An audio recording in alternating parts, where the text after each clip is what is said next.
ขอเชิญท่านผู้ใจบุญได้ฟังธรรมชาดกในโอกาสนี้ ก็ขอยอหัตถา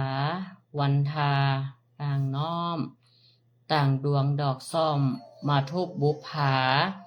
ตัวข้าม่อนน้อยกราบไหวทูลสาไตรรัตนาสามดวงเก้าเงา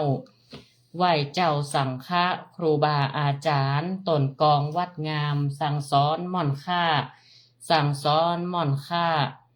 ขอนอบน้อมในคุณพระรัตนตรัยอันมีคุณพระพุทธคุณพระธรรมคุณพระสงฆ์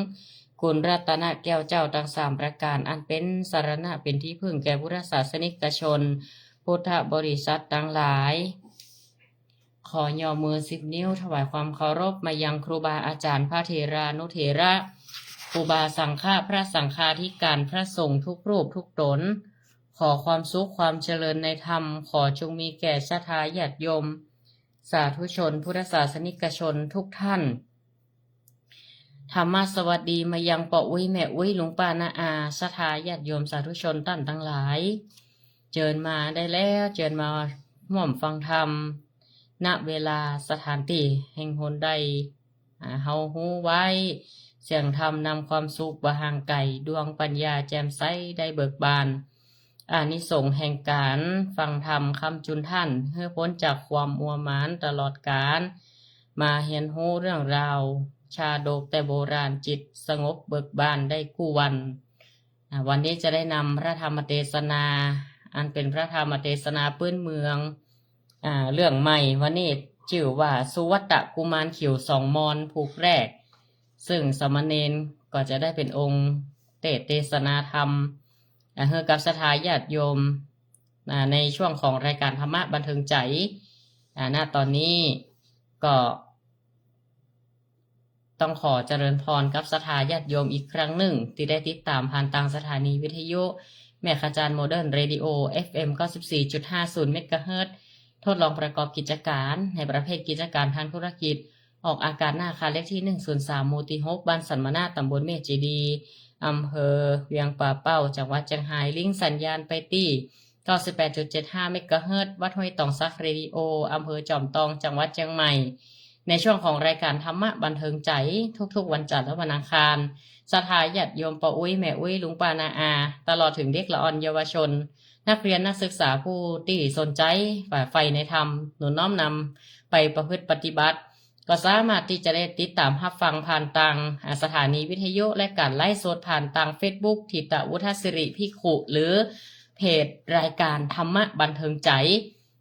ทุกๆวันจันทร์วันอังคารตั้งแต่เวลา 18:10 นาทีจนถึงเวลา 2 ทุ่ม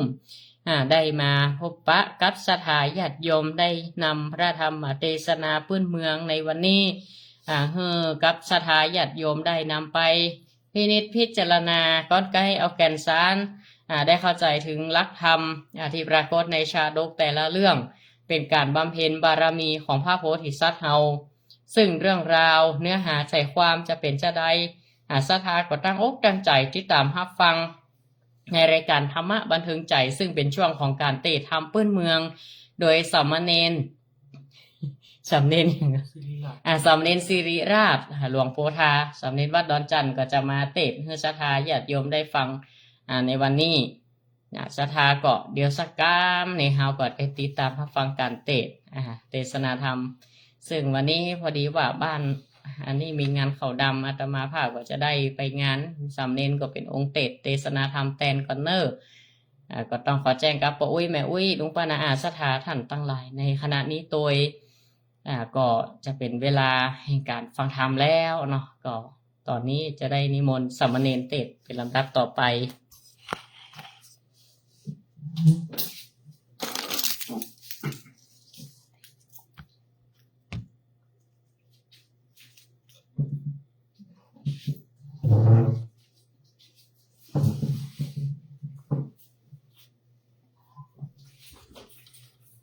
ครับผมสำหรับพระธรรมเทศนานะครับเรื่องที่แล้วนะครับ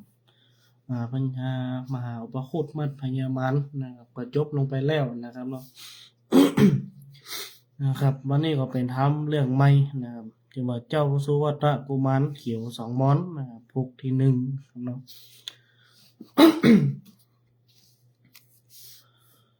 นะโมตัสสะภะคะวะโตอะระหะโตสัมมาสัมพุทธัสสะเอวัมเมสุตังเอกังสะมะยังภะคะวะสาวันติยังวิตาเจตาวันเนงานาถาปินทิกันสังอาลาเมเตโหปานาสะมะเยภะคะวะอานันโทงาโหสีดังนี้ด้วยมีแต่แล เตเตนะเหตุดังอันสะมะเยในกาละเมื่อใดนั้นหนาเนกังสะมะยังมีในกาละคาบหนึ่งเมื่อก่อนวันนั้นหาพระเขาวางอันว่าพระพุทธเจ้าแห่งเราลาเมื่อยังตอละมานอยู่สถิตสำลานในป่าเจตวันนะอารามดีเลย แห่งในอาณาถาปินทิการสามหาเศรษฐีอันมีในเมืองสาวัตถีติงหันเจ้าก็ผาธนาผาลดจึงเทวตัดเถนอันปองเบียดเบนอยู่ขาดมีขีนาสาวังกาจาดนาลาหันตาหากเป็นบาลิวานมวลมากมีเจ้ามหา เจ้ามหาสาลีบุญเห็นเจ้าเป็นประธานสมเจียงคานเลิศแล้วงามผอกแผ่วบัวลิสุทธาและนาว่าก็เทศนาธรรมภายโพดเขาซึ่งนิโรธธรรมมาจตุปฏิสัมพิตาทั้งสี่ต่อเต้าหอดถึงจะปานะปิญญาคือว่าน ตนคู่ผู้เก่านั้นหาตนเป็นเจ้าที่โลกาวันนั้นแลนาสมเจียงคานในกาลานั้นโสตอลิหันตาลวดจุมนุมดีลีจุมนุมในธรรมมีสภากะสาลาแก้วกูเมื่อเจ้าอยู่ปาวนาก็มาโจทนากันหลายเรื่องอันเป็นเครื่องพุทธา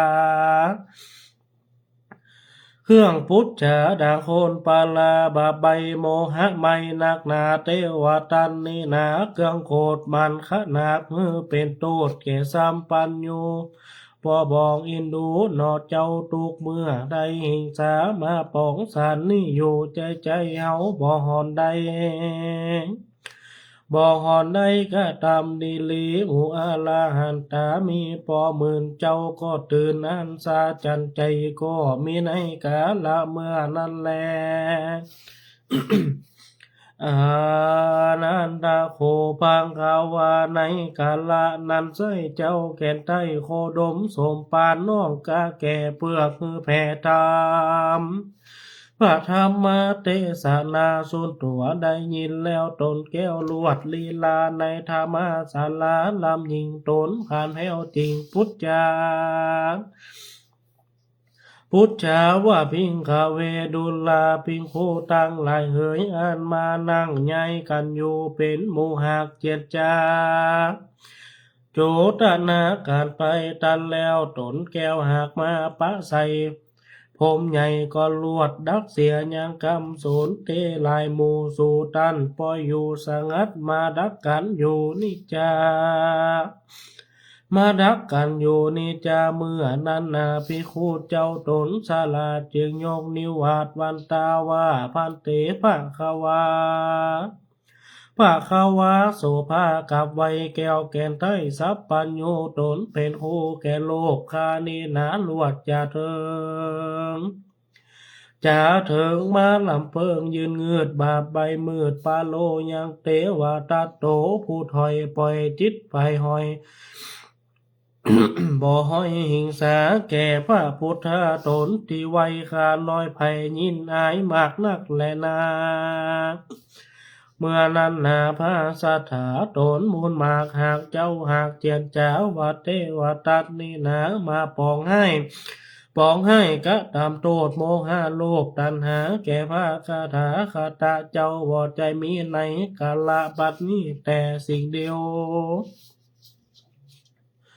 ปุเพปิในกาละเมื่อก่อนมันบ่หอนไก่กาเต้าผองเบนมาตุกจาตุกทวนหากหลายทีมันบ่ยินดีกูไทย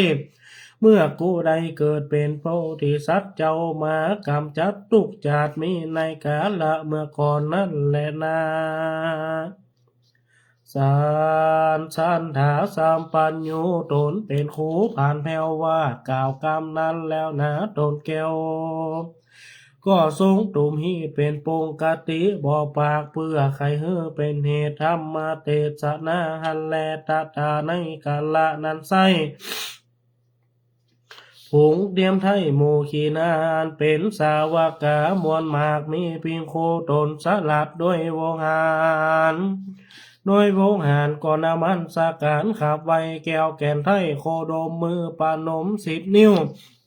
ตั้งไว้วางกิ้วงาพิวาทวันตาว่าข้าแต่พระสัทธาโตนางเก่าข้าเจ้าของอาราธนาดีเลเตสนาธรรมเตรียมแตกแต่จัดก่อนเสียงคานเสียงเจียงคานยำเดียวเหมือนเปียวไผ่เหลืองลุงเข้าไปเล่งหันผูกยังงาติดตัวทำลวงแล้วขอพระผ่านแถวจุงแสงเตสนาธรรมแด่เติมเมื่อนานาสัทธาสามปัญญูมือถือกาลปัดกันตั้งอยู่จริงไขข้าอุบแก้วได้งามข้าอุบแก้วได้งามเสียงเจียงคานวายแย่เหมือนจากแต้มหากเป็นจาละนามีการทางหอม งานตาหอมเลิศแล้วผ้าต้นแก้วจึงนำมายังอาตีนตาทำปังก่อนบ่หอนฮือสูญหายจึงเก่านิยายเป็นคาถาวาโสอะหังคาเนสปะพุทธาโตปานาปฏิกุลังสัทธิวามานะคันเลปังกาเกสีดังนิว่าพิงคาเวดุลาดูกะลาพิงโคตั้งหลายนิยายอันนี้นาจะกล่าวเฮอหู้ข่าวไปหลังยังตนกูนี่เราปางเมื่อเจ้าเกิดมาเป็นสุวัตะกุมารยินผานใจแควนมากตาลงตุกอยากเหลือใจบ่มีอันใดเตรียมแตกใดเหมือนไฟวูไหมเหมือนนานแหละนาโสลาจาข้าเวสีโนในกาลเมื่อก่อนนั้นไซมีเมืองหนึ่งใหญ่ปาลามีมหานากาลาแควนตันเต้าตนจืนเย้าหลวงไหลปากการใหญ่คำต่อตั้งเป็นจอเลียงงามคุดคือตามไปนอกคือเมืองหากนิลีปลูกดอกไม้บัวตองเต็มฟองเฟือนเตาหลาบน้ำดีอาบเข้าใส่มังกรไผ่พ่นน้ำจะเคพำลอยวางงูเผือกผังเกตทีเต็มตุกตีแซมซอนปูปาจอนกรุงเนวแลนด์สอดเซลไปมาเป็นปลาเมืองใหญ่ผงจุมไม้นานำโยธาหากลายหมื่นละลื่นพร้อมปาสาลาดตั้งปานิโจปอกก้าย่อมเข้ากาดไข่ของสองฝากตั้งกองเต็มไข่กันอย่างง่ายไปมาผงคนนำนาบุงคนนำนามีพระเจ้าฟ้าอยู่สาเวยลาตนองค์ขานยศยิ่งเป็นเจ้ามิ่งตั้งเมืองทรงบัดเลืองสาลาเป็นเจ้าภาพปุรีและนาอันทาโขเศรษฐีตาในกาละนั้นนายังมีเศรษฐีสองผัวเมียเจ้าอยู่ในเวียงแก้วแคว้นเต้าโขงดาวปาลาเป็นมหาเศรษฐีใหญ่ชื่อว่ากันตะเศรษฐีมีสีโสภายังหนุ่มหน้าตาจุ่มบานยามมีภาลิญาตามแอบเผาตนเป็นเจ้าเงินคำสองบุญนำเตรียมกูตุกเมื่ออยู่กาเสมสุขสามล้านตามสนุกปอแห่งเจ้าสองแห่งผัวเมียอยู่ตั้งเตะจกใจตุกอยากไล่บ่ถึงตัว เหมือนหมอนานนักโสดนางเศรษฐีลวดตั้งคัน10 เดือนตันมาแล้วกับพระนางแก้วแก่มีมาก็ไกลกาจากต้องเกิดเป็นน้อยอ่อนกุมารสมเจียงคานมดปอดเหมือนน้ำหยดหินคำผูงบงปันของเอาพาเตดมาฮับเฟียดกุมารแม่นนมหวานแม่นมหวานหนุ่มอ่อนมาเลี้ยงตอนบุตรดาเต็มเดือนมาสะสู่หมู่พี่น้องพงพันเอากันมาเสียงซ้ำฮับมีแก้วตูนขวัญปูนดีนั้นจมจืนชื่อว่าเจ้าสุวัตคำหมื่นกุมารวันนั้นแหละนาโสงามปาลาปาแค่ไปนานาเราหากเจ้าน้อยอ่อนสุวรรณกุมารสมเจียงคานไม่นา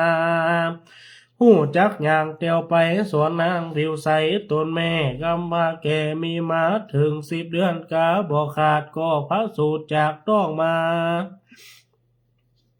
พระสูตรจากต้องแม่มารตามีโสภาใจจ้างามแหวนฟ้าผิวดำมีสีโสภาเลิศลาม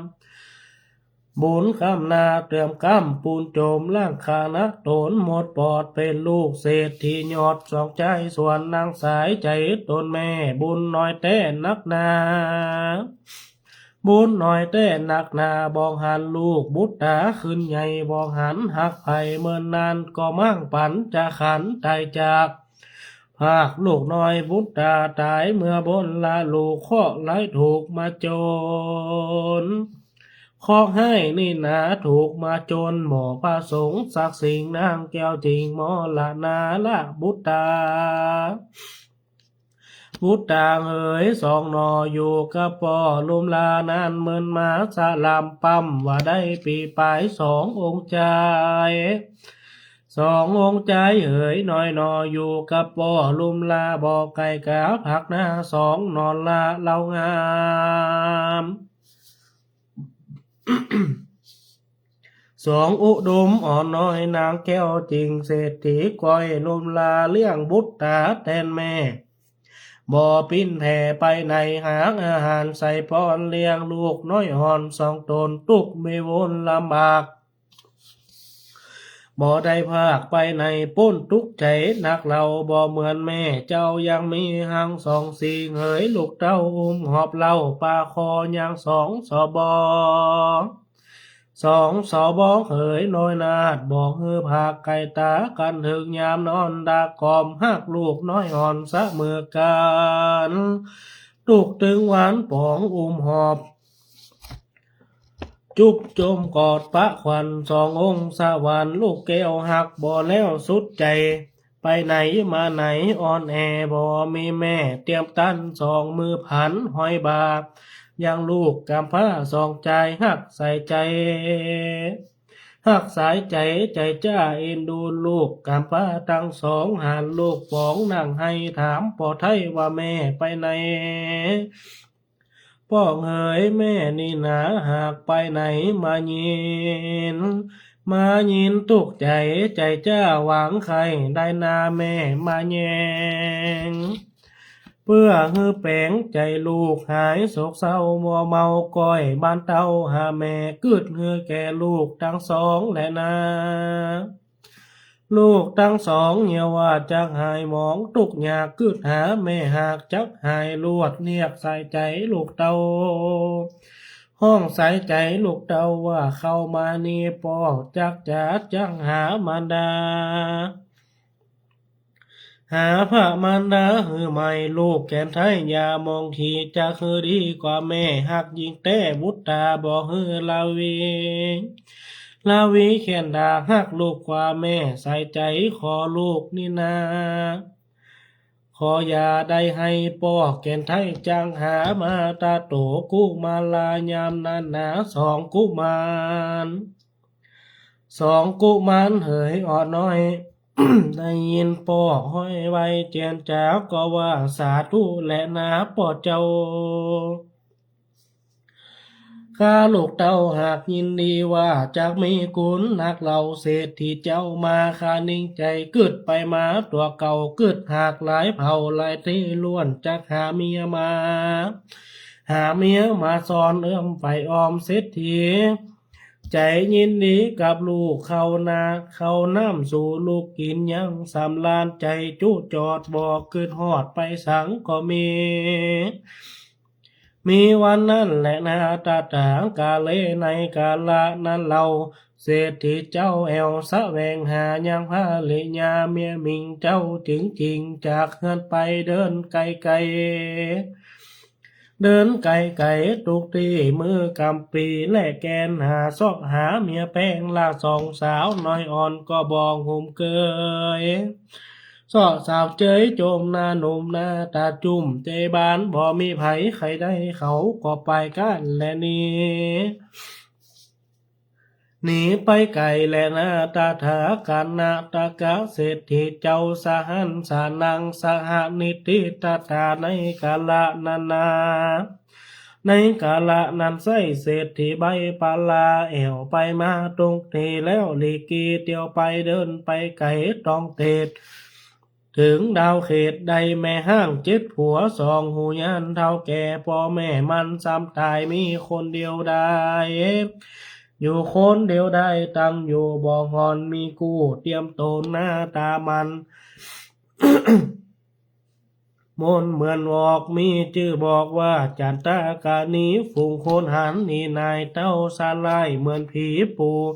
เศรษฐีใครได้มาอยู่ไกลยังจะเป่าปีแกนแน่บอกเหมือนนับออกเป็นกรรมแลนะเหมือนนับออกเป็นกรรมเขามาตามเอื้อมค้างไก่จัตนาดกรรมนี้นางจึงมีวาจีถามออกว่าเจ้าประกอบด้วยกันสร้างมาแอวเถิงมาแอวถึงเฮือนนางนี้จุงบอกที่สากรรมแด่เตอตาตาในกาลนั้นเราเศรษฐีเท่าขานมาปีมาซอกหาผ้าเลยญาเมียมิงปีนี่นะจริงเตียวมาดูแลจานตะกานี้เหยเจ้าน้องจูงไปสู่ห้องฮันลาเป็นผ้าเลยญาอุ่นเนื้อบอกใกล้เบื่อสักยามผ้าเลยญาปีแต่นั้นสลัมพัมว่าได้ปีไปปีไปดูแล้วว่าใส่ใจเหยแวนฟ้าได้โลกลาบ่มีไผป่านางนงคานจะสนจื้อเอ้ยอ่อนจันตากานีมีว่าจีขานต่อไปมาหอบไล่ตีข้าบอกเคยมีลูกเต่าห้าบอกเคยมีลูกเต่าเป็นแม่นาเจ้าบอดีแลปีเฮยตาตกอินตาโลเศรษฐีส่วนปูเศรษฐีคือจอบโมหะขอบเต็มตัวมีใจมัวมืดกุมนาจุ่มย่อยอยู่ นาจุ่มย่อยอยู่กับมันว่าจอมคิงบางน้องปีอยู่ที่นี่บ่เปิงกวนปีจักจวนน้องไปอยู่ในบ้านกูปีหนึ่งทะลาดยามนั้นนานั่งจันตากานีจันตากานีใจหมอจึงตานต่อตามมายังเกหาเศรษฐีใหญ่สมไปอ้างจมบานยามนั้นนาสองกุมารสองคู่มันเหยก็อยู่กันว่าป่อจากป่าแม่มาสู่เงินเราลาหันสองขามาแต่ไกลลูกสองหนอไทยจึงห้องว่าป่อเฮานี่นะมาแล้วพร้อมโดยแม่มารดาสองบุตรตา สองบุตรตาจมเจินปีติตื่นใจบ้านจังได้อยู่กับมาตาคนใหม่อยู่หากได้กินหวานอาหารมีหลายซ้ำสองกุมารพำยินดียามนั้นหานางจันตะกาลีแม่หน้าหันสองหนอลากุมารสองหนอลากุมารมีใจผานบอนเผาเหมือนไฟเอาหัวใจนางจิงไล่ใจบาปว่ากูนี่นาขนาบยังอ่อนน้อยสองมันจุกสุกโซนไปนานางกอกเอาแซมาเขียนตียังสองสะลีสองสะลีเหยพี่น้องบ่ได้ต้องมาเฮือนแม่นาเครื่องตีมากเอาแซผาดบุกตีว่าโอ้ยน้องอินโดสองสะลีเหยพี่น้องบ่ได้อยู่ห้องสุขใจตุกไปในผ้าพาวลวดสยุบเต้าลืมจิงแม่นาจิงขนาดปานใจจะขาดยามเตียวเหมือนให้แสนเปียว ไฟแสนเปียวไม่เอาแม่น้ำเต้าลุมจังมันกระตำตุกเมื่อบอกใกล้เบื่อสักยามแลนา และนะแม่นานาลามบุบดาตีกนว่าดูได้ยากเจ้าสองสลายใส่ใจพี่น้องให้ห้ามห้องวิงวอนก็มีหันและนานิทิตังขีญาสาวันนาวิเศษจาห้องเหตุสุวัตะภูมานเขียวสองหมอนผูกตนเก้าก็บังคมสมเลศสาเดน ครับสำหรับพระธรรมเทศนาสุวัตกุมารเขียวสองมอนนะครับผูกที่หนึ่งผูกเก้านะครับก็จบลงไปแล้วนะครับครับผมสำหรับทำเรื่องนี้นะครับสุวัตกุมารเขียวสองมอนผูกที่หนึ่งนะครับมีความว่านะครับเมื่อว่าพระพุทธเจ้าเนี่ยสถิตอยู่นะครับคือว่าบรรยายธรรมอยู่นะครับในป่าเจตวันนะครับป่าเจตวันนะครับอยู่กับพระเนาะครับอยู่กับพระอุปถัมภ์นะครับพระอานนท์พระกัสสปะนะครับพระอนาถปิณฑินะครับเนาะนายอนาถปิณฑิกะนะครับมหาเศรษฐีนะครับเนาะก็อยู่ในเมืองสาวัตถีนะครับก็อู้กันนะครับเนาะ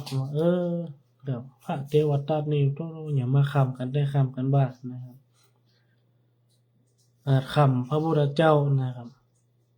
ว่าพระเทวทัตนี่อยู่ไหนก็คำพระพุทธเจ้านะครับเนาะถึงเมื่อพระพุทธเจ้านี่ได้อยู่ดีนะครับป้องไล่นะครับ พยายามหาทุกวิถีทางนะครับมาคำคาลาเวพระพุทธเจ้านะครับคำคาพระโพธิสัตว์นะครับโมสงฆ์ทั้งหลายนะครับก็ปากันนะครับพิจารณาว่าเฮาเนี่ยอย่างไรดีนะครับปล่อยงี้ต่อไปนี่พระพุทธเจ้านะครับเฮานี่ถ้ายังได้อยู่ดีนะครับจะปาให้พระสาวกนี่มนต์หมองไปต้อยนะครับพระสาวกก็ปากันจุ่มหัวอู้กันนะครับเอากันได้เหมือนนะครับพระพุทธเจ้าก็ออกมานะครับก็ถามว่านะครับ ว่าพระสาวกนี่อู้อย่างกันนะครับเนาะ พระสาวกก็ว่านะครับยกมือไหว้พระพุทธเจ้านะครับถามว่าในเมื่อพระเทวทัตนี่มาค้ำนะครับพระเจ้าอยู่อย่างนี้นะครับเนาะก็ต้องหาวิธีแก้นะครับแล้วก็เกิดหาวิธีนะครับเสนอให้พระพุทธเจ้านะพระพุทธเจ้าบอกเป็นหยังนะครับเนาะเพราะว่าการที่เทวทัตมาเข้านี่ใจกระจัดนี่จัดเดียวนะครับมีมาหลายจัดแล้วนะครับเนาะเพราะว่ามีมาหูกี่จัดนะครับถ้าเทวทัตนะครับเนาะคุยพระพุทธเจ้านะครับมาหูจักนะครับเมื่อเป็นพระโพธิสัตว์นะครับก็เหมือนกันนะครับก็เลยเทศนะครับให้พระสาวกฟังนะครับเนาะแต่ละจัดนี่พระเทวทัตนี่คำนะครับอย่างยังได้พ่องนะครับเป็นคำสอนนะครับเนาะคือพระสาวกนะครับก็ มีอยู่ทุกจัดนะครับเรามานะครับจนถึงจัดนี้นะครับพระพุทธเจ้าว่านะครับมันตึ้มยินดีกับเฮานะครับเนาะพระเทวทัตนะครับเมื่อเฮาเกิดเป็นพระโพธิสัตว์นี่โตนะครับสอบกำจัดเฮานะครับเนาะอยู่ไหนนะครับจะกำจัดเฮากูจัดนะครับ มีมาเหมือนได้มาบาวันนะครับเนาะพระพุทธเจ้านะครับก็นั่งอาสนะนะครับเทศนานะครับคือสงฆ์ตั้งหลายพังนะครับในธรรมบอกว่าพระพุทธเจ้านั่งลงเนี่ยเมื่อนั่งธรรมดานะครับมีมือกำตะลปัดนะครับกันตะลปัดนี่เป็นงานนะครับกันตะลปัดนี่เป็นงานนะครับก็ไขข้าอูแก้วนะครับเนาะคือว่าเปล่งวาจานะครับถึงนะครับ เมื่อพระพุทธเจ้านี่ เกิดเป็นเจ้าสุวัตกุมารนะครับก็นะครับตุกข์ขนาดนักนะครับเป็นสุวัตกุมารนะครับตุกข์อยู่ในอกในใจนะครับเนาะเหมือนเป็นไฟนะครับ เป็นไฟนี่วูบวับนะครับเนาะเหมือนเฮานี่นะครับ เวลามีไผมาแกล้งนะครับฮู้ว่าไผจะแกล้งคนนี้ท้องนะครับตึงมึดในใจนะครับเนาะเฮาก็ดับมันด้วย อ่าปัญญานะครับ ดับไฟมันนี่นะครับพระพุทธเจ้าก็เล่าว่านะครับ เมื่ออยู่นะครับมหานะครับมหานครนะครับเมืองเป็นมหานาคราชนะครับ อันนั้นพระพุทธเจ้าอาศัยอยู่นี่ก็โอ้เมืองสงบสุขนะครับเพราะว่าเจ้าของเมืองนี่ปกครองด้วยธรรมนะครับเนาะเป็นผู้ทรงธรรมนะครับเมืองใหญ่นะครับวันนั้นมีเศรษฐีนะครับมีเศรษฐีอยู่2ผัวเมียนะครับอาศัยอยู่ในเวียงนี้นะครับเป็นมหาเศรษฐีใหญ่นักแกนนะครับเนาะมีชื่อว่ากันตะเศรษฐีนะครับแล้วก็มีภริญานะครับเนาะอยู่1คนนะครับกำนั้นเมียของมหาเศรษฐีนี่ตั้งต้องนะครับตั้งต้องได้10 เดือนนะครับตั้งต้องได้10 เดือนนะครับกำนั้นก็เกิดลูกออกมานะครับ เกิดลูกออกมานะครับได้เป็นหัวใจนะครับก็ดูแลอย่างดีนะครับเนาะด้วยที่ว่าเป็นมหาเศรษฐีใหญ่ของเวียงนะครับ เขาเกิดออกมานี่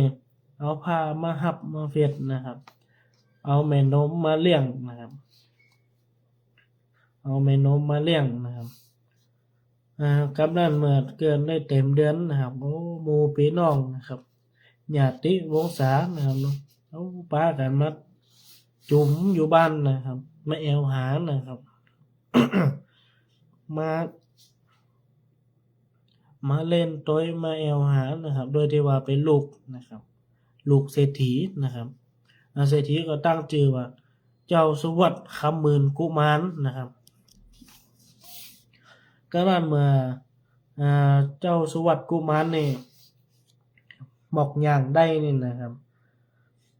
เมื่อเจ้าสุวัตกุมารหมอกอย่างได้นะครับแม่นี่แม่ของเจ้าสุวัตกุมารนี่ก็เลี้ยงดูอย่างดีนะครับโดยที่ว่าเจ้าสุวัตกุมารนี่งามนะครับงามปานแว่นฟ้านะครับเรามีผิวค้ำนะครับโฉมหน้าเนี่ยโอ้นะครับอย่างเทวดานะครับ มันถึงว่างามแต่งงามตักงามหนักงามหนานะครับงามเหมือนเทวดาตกแต่งแปลงสร้างเกิดเป็นลูกเศรษฐีนะครับเนาะผสมนะครับก็เป็นลูกเศรษฐีใหญ่นะครับกำนั้นเมื่อแม่ของเจ้าสุวัตกุมารนี่คือกำเนิดมานะครับก็อยู่ได้เหมือนนะครับ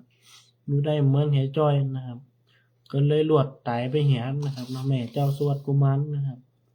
ตายเมื่อเจ้าสุวัตกุมารยังน้อยนะครับเนาะเมื่อบ่ฮู้ความแล้วนะครับเนี่ยครับเพิ่นว่า สังขารบ่มันบ่เที่ยงนะครับถ้าเป็นบ้านเฮาก็เพิ่นว่าหอเข้ามาน้อยนะครับหอเข้ามาแต่ใดนะครับอยู่ได้แต่ใดก็ตึกบ่อั้นนะครับเมื่อแม่ของเจ้าสุวัตกุมารนี่ตายไปแล้วนะครับก็มีไผนะครับมาดูแลนะครับเจ้าสุวัตกุมารนะครับมีไผมาดูแลนะครับแล้วนั้นป่อของเจ้าสุวัตกุมารนี่โอ้นะครับโอ้ยเกาะกลุ่มลุ่มล้านนะครับเลี้ยงพอเจ้าสุวัตกุมารนี่ตึ้งฮือป่นสายตานะครับเสาะเข้าฮือกินนะครับเลี้ยงลูกอยู่2 คนนะครับเนาะกระตุกนักแกนะครับโอ้ยจะได้ดีนะครับการงานก็บ่ได้ไปเนี่ยนะครับเงินคำที่สอกมาก็ลอยหลอไปติ๊กๆนะครับเนาะไม่รู้ว่าเป็น เศรษฐีนะครับก็พอมีนะครับมีเงินมีคำพอเลี้ยงนะครับแต่ถ่ายอายุได้บ่เหมือนนะครับอ่าก็จำใจเลี้ยงลูกอยู่2คนนะครับเขามาคิดว่านะครับเมื่อแม่เจ้ายังอยู่ในห้องนะครับคนหนึ่งเนี่ยการคนหนึ่งเลี้ยงลูกนะครับมีความสุขสำราญนะครับเมื่อแม่เจ้าสวดกุมารตายไปก็ทุกข์นาแกนนะครับเจ้ากันตะเศรษฐีนะครับทุกข์นะครับวันนั้นก็นะครับเนาะอมลุมลาเลี้ยงลูกนี่อมเปาะอมปล่อยนะครับตึงเพื่อไก่ตานะครับถึงเวลานอนมาก็กล่อมลูกนะครับเนาะกล่อมลูกนอนนะครับเจนลูกรับนะครับตัวเก่าเจนจะได้รับนะครับเนาะก็มีแม่นมคอยเลี้ยงนะครับซ่อนมซ่อหยังมาเลี้ยงนะครับมาเอ็นดูนะครับเอ็นดูลูกกำพร้านะครับเอากันตะกุมารมาเอ็นดูลูกกำพร้าทั้งสองนะครับถึงเจ้าสวัสดิ์กุมารนะครับเนาะกำนันเจ้าสวัสดิ์กุมารนะครับก็ให้นะครับให้ถามป่อป่อเฮ้ยนะครับอีแม่ไปทางใดเหียนะครับเนี่ยหาหน้าอีแม่เต้าเดียวนะครับเจ้าการตะเศรษฐีนะก็ได้กับจู้นะครับเนาะจู้แม่ไปแยกกันนะครับเบิดแมลงก็มานะครับจุป่นเป็นวันไปนะครับเจ้าสวัสดิ์กุมารนี่ก็ตึงย้อมนะครับเนาะให้หาแม่ติ๊กนะครับให้หาแม่ถามหาแม่นะครับบอกหู้ชิงหู้ความนี่ครับเนาะถามหาแม่นะครับคนอื่นเพิ่นยังมีแม่นะครับ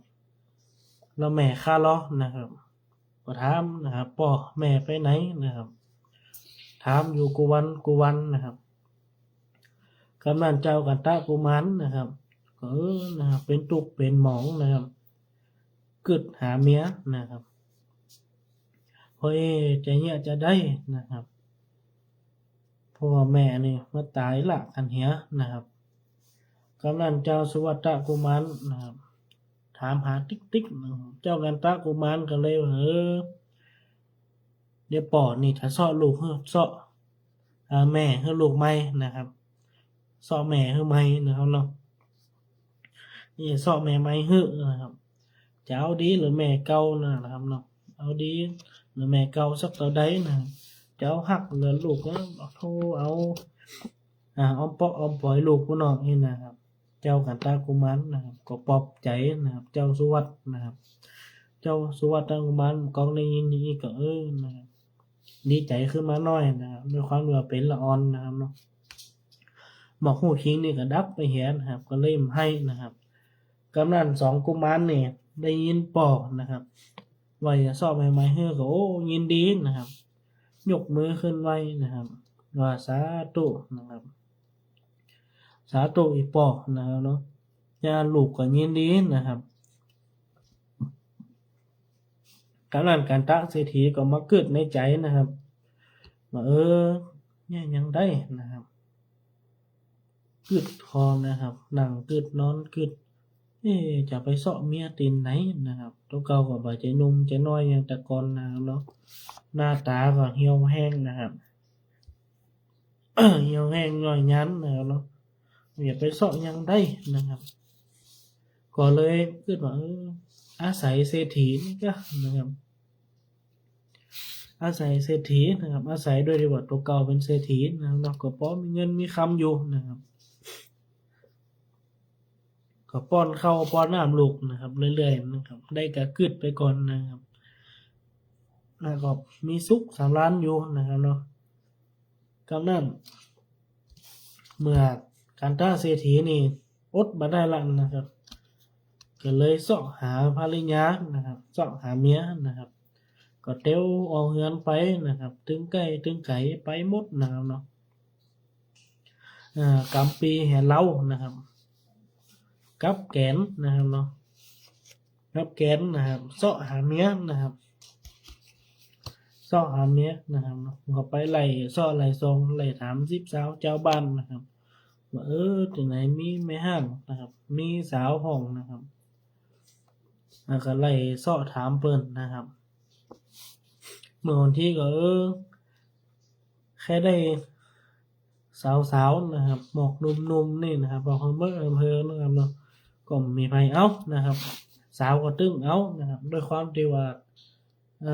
กันตะเศรษฐีนี่เท่าละนะครับเสาะหาสาวนะครับสาวก็ตึ้งเอานะครับเอาป้ากันไปป้ากันหนีฮะนะครับ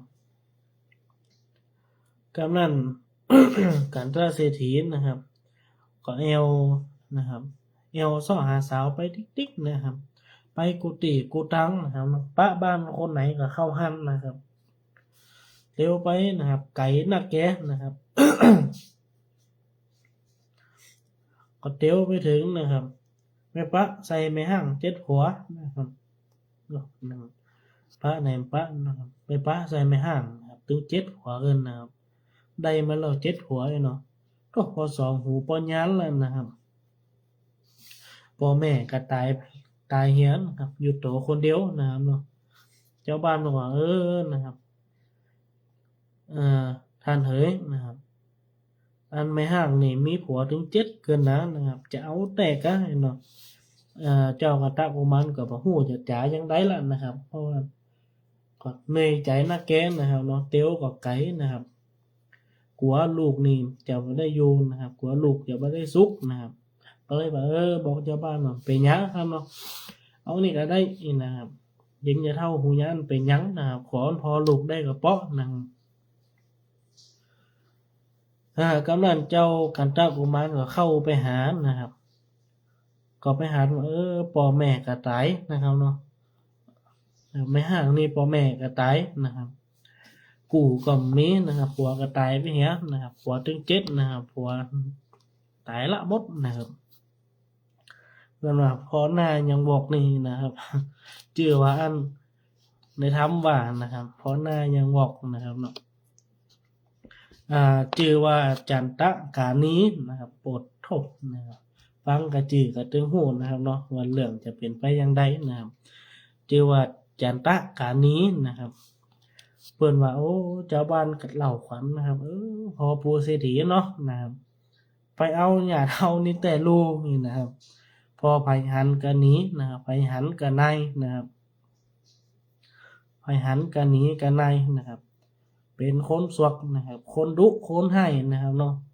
ว่านางหญ้าจันตะกานีนี่นะครับคนดุคนให้นะครับคนที่สวกนะครับพอโตนะครับสวกยังผีนี่นะครับเมื่อเจ้าบ้านกับป้ากันเล่าขวัญนะครับ กำนันปูเศรษฐีนะครับก็เอาละนะครับเนาะจะได้กับตึงเหยาวเนี่ยนะครับขอมันพอลูกได้กับเปาะนี่นะครับนั่นก็เป่าปีนะครับเป่าปีแกนนะครับเข้าไปหานะครับ